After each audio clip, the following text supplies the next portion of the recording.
To the second edition of the International Value Investing Conference.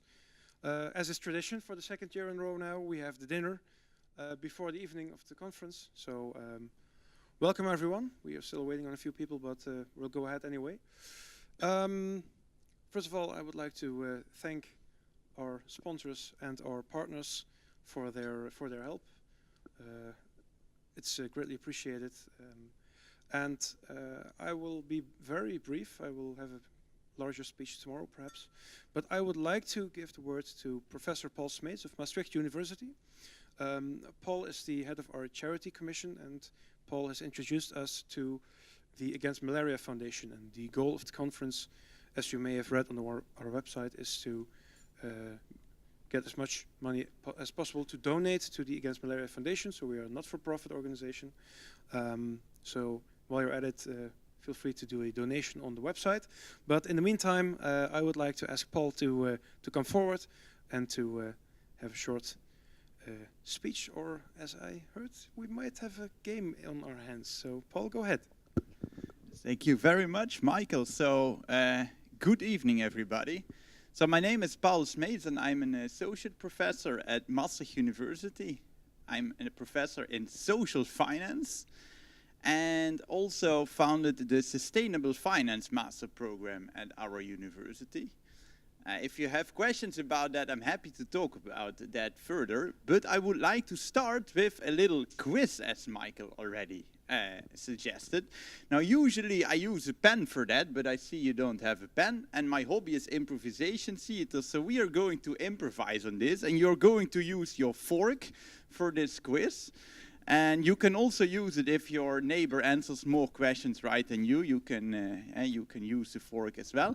But the idea of the quiz is the following. I'm going to give you 3 questions.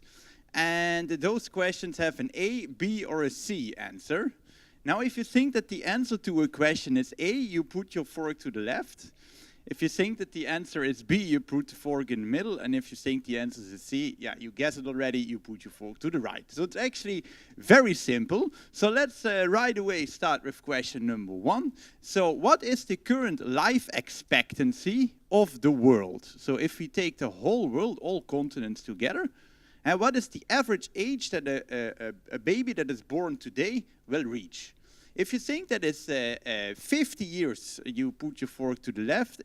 Answer B, 60 years, the fork in the middle, or 70 years to the right. So please make your choice.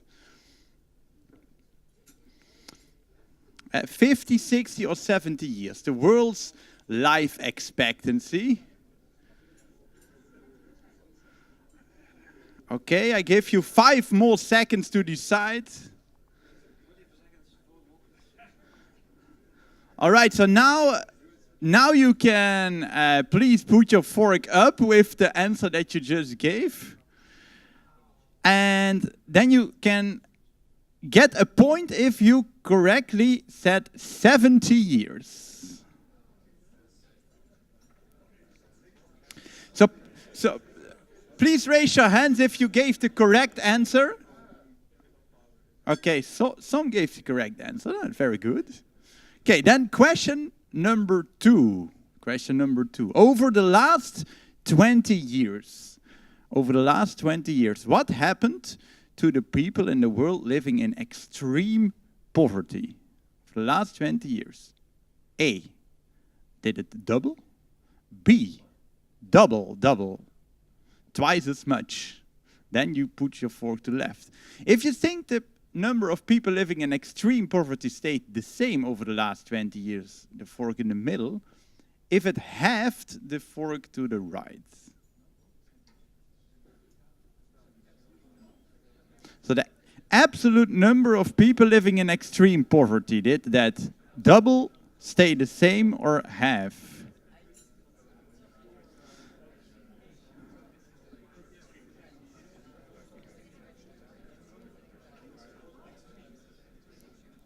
Five seconds.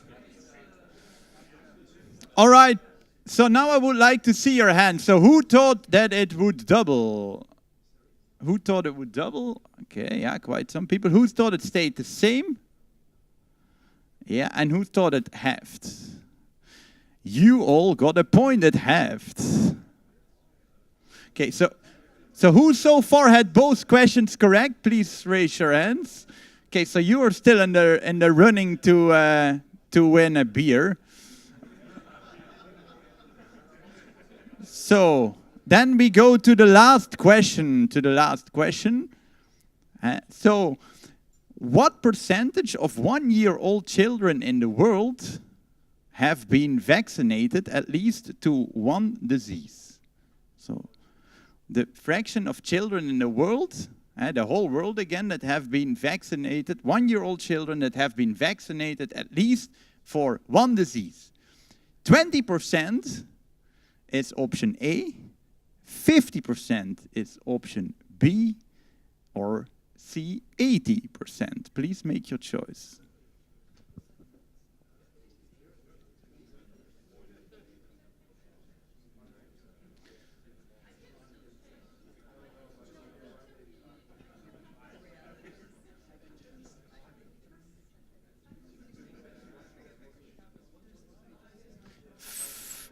Ten seconds. All right, I want to see hands again. Who answered A? 20%?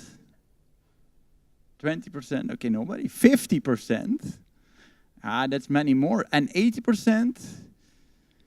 Congratulations, 80%. So, now I want to see who had all 3 questions correct. Yeah, you give them an applause. Yeah. That's very good. But actually what I see is, yes, it's a small group because most people actually did not have all questions correct.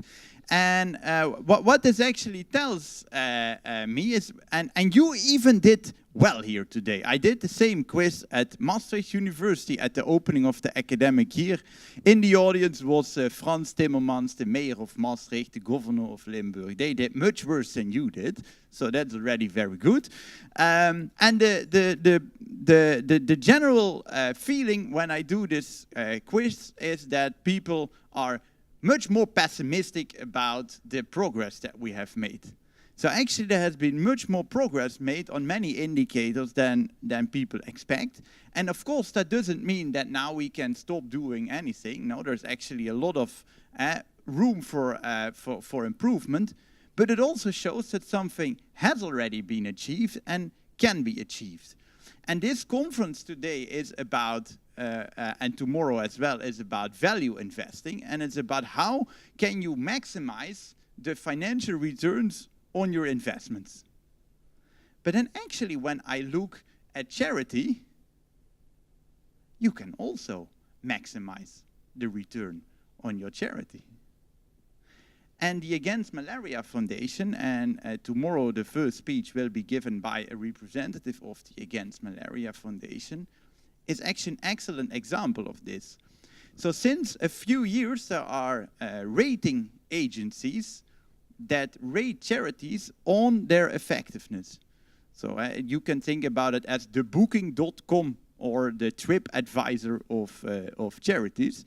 And without such ratings, it's extremely difficult. So as a matter of fact, this number really shocked me when I first found it out.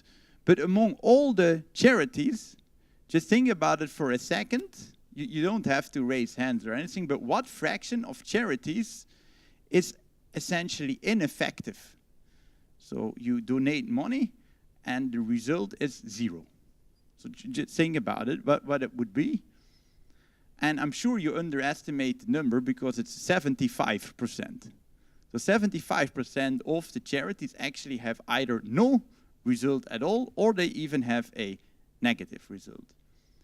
And now since very shortly, rating websites like GiveWell, The Life You Can Save, and Impact Matters, they have used scientific evidence to back up which interventions have been shown by scientists to really work and which ones don't. And the Against Malaria Foundation comes out as #1. It's currently the most effective charity in the world. And let me end by just going back to this conference last year. So last year, thanks to everybody who participated, thanks to the sponsors, and thanks to everybody who volunteered.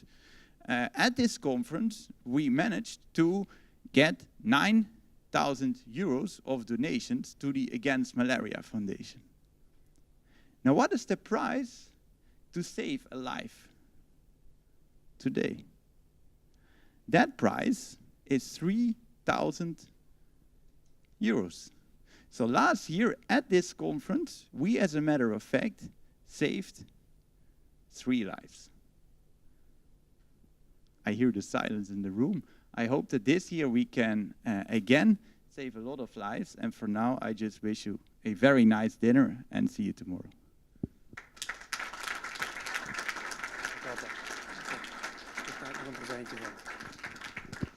Thank you very much, Paul. Good stuff. I think it speaks for us all. I think if we are glad that we can save as many lives as possible, and we hope this year again that we can do that. So we will, of course, also be transparent and let you know after the conference tomorrow what the amount will be that we will donate to the conference.